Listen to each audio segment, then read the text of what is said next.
What to do about annoyance.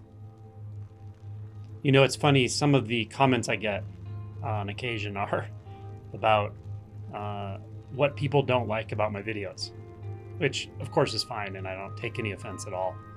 And I consider the feedback, but the comments are varied. Some people will say, I don't like the backgrounds.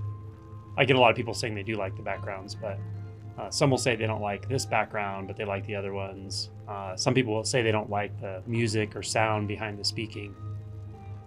And some will say they don't like the shirts I wear, or that I'm not wearing a professional enough shirt. Others won't like one logo on one shirt. Then there's the people who don't like my hair, which is always my favorite. I don't know why that always cracks me up. Like, you watch a video about non-duality, pointing to truth, and your potential to drop all of those superficialities, the persona, the illusion of self, and experience reality unfiltered.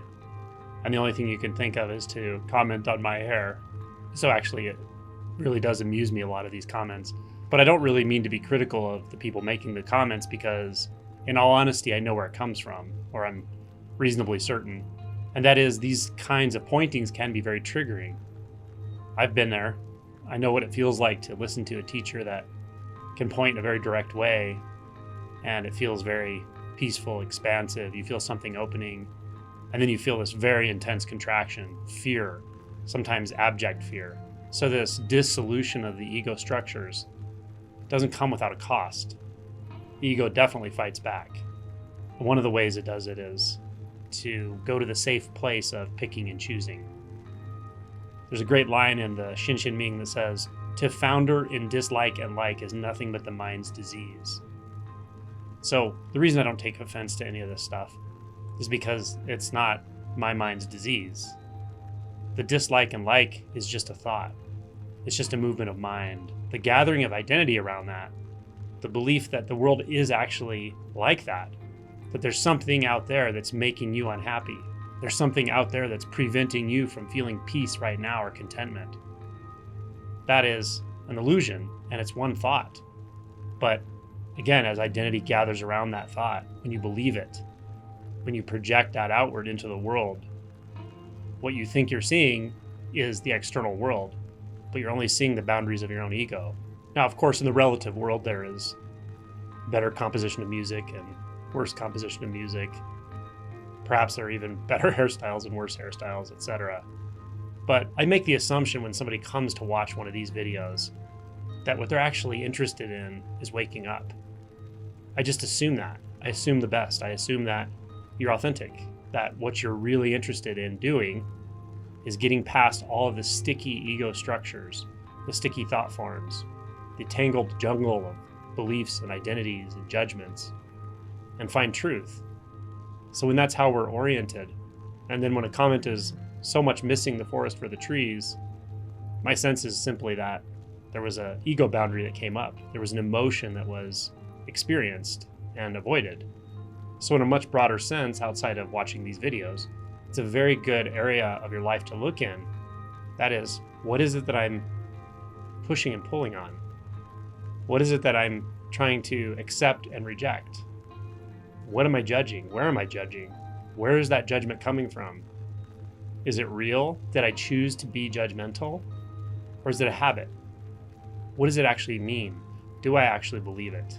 When I suddenly feel disgust, when I suddenly feel like I don't want to look at something, don't want to feel something, don't want to think about something, don't want to hear something, what is that made of? What is that resistance made of? This is fascinating if you start to investigate it. Look into it, feel into it. You know, many years ago, when I first learned to meditate, I think when I very first started doing it, the first couple of times, it felt uncomfortable. It didn't feel settled. I didn't really get it. And then maybe the third time I meditated, there was this very deep peace.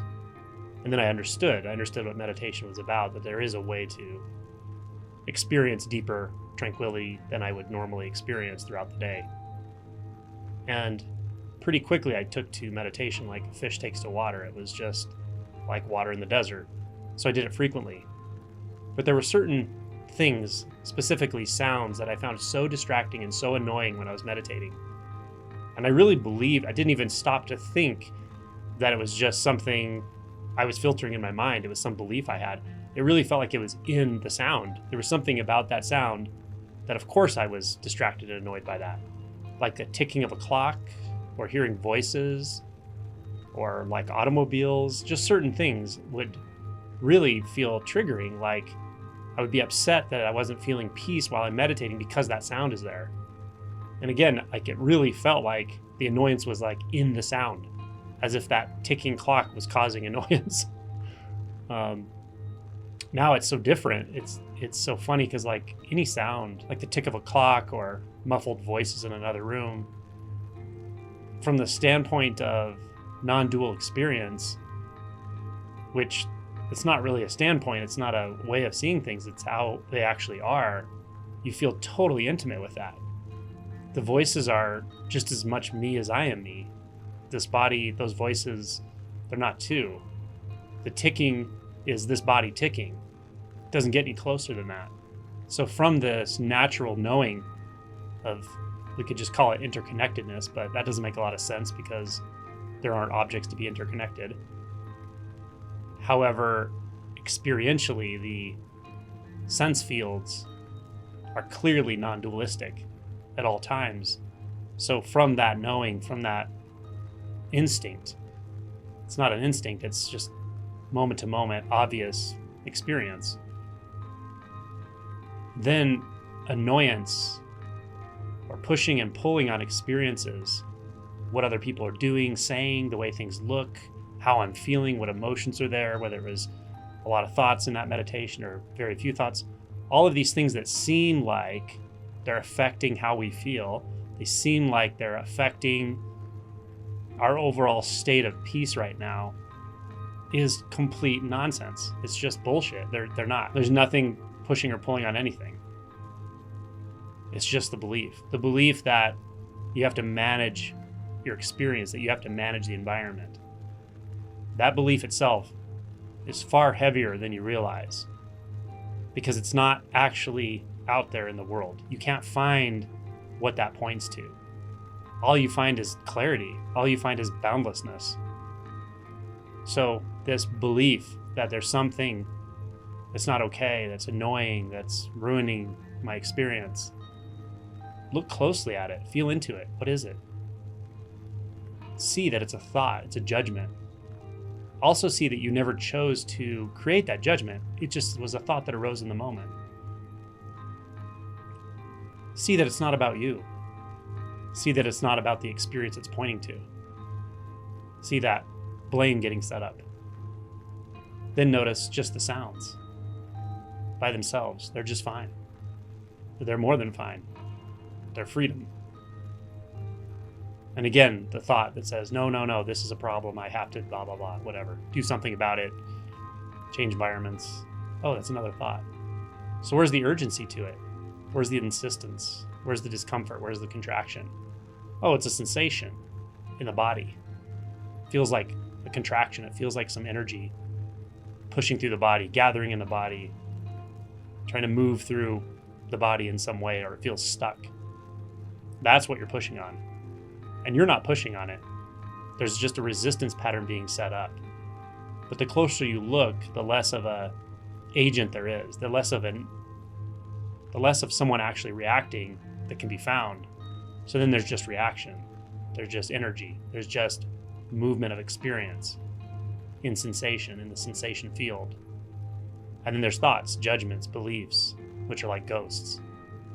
So what could push against anything here? There's nothing to push. Pushing isn't a thing. There's nothing that can pull. Pulling isn't a thing. There's no experience that's intrinsically less or more enjoyable.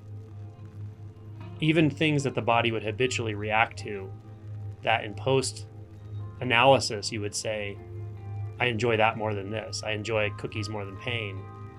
But in the moment, in the actual experience of what's happening, the flow of experience right here and now, you'll never actually find the one that prefers. You'll never find a necessary reaction to anything. You'll just find seamless response. This is sort of built into the non-duality. It's very hard to see non-agency without experiencing non-duality and vice versa. But once it's experienced, it's just very obvious. This is just happening how it's happening. It's just a self-responsive field of activity. There's no judgment anywhere in it. There's no preference anywhere in it. There's no one to prefer anything. There's just interconnection. There's just sound arising as the entire universe. There's just sound arising as absolutely nothing at all. And those are the same thing. They mean the same thing. This is true of sensation. This is true of any movement of consciousness. This is true of form, visual form, colors and patterns, movement. There is no receiver of that. There's no near end, and there's no far end. So again, this is no space, no distance, no agency, nothing to act upon and nothing acted upon. So this is undisturbed naturally. So if you feel disturbance, if you feel contraction, that's fine. Find it.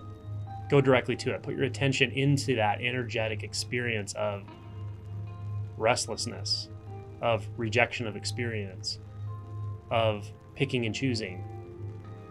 Feel that and realize that is incongruent with your direct experience.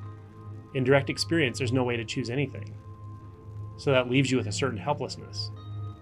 That helplessness is the sweet spot between non-duality and the illusion of control, the illusion of agency, the reaction body, the thing that wants to react. Again, it's a sensation. You can find it, feel it, experience it, see if it can actually react, see if it needs to react, see if it has any tendency whatsoever to react, or is it just an experience, just a sensation?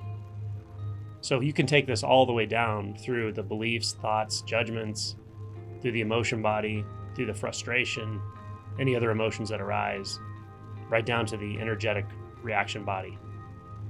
And just stay there. Don't move. That's where the magic is. At some point, the clarity of non-duality will be ongoing because you're not fooling yourself anymore about picking and choosing, about rejecting and grasping.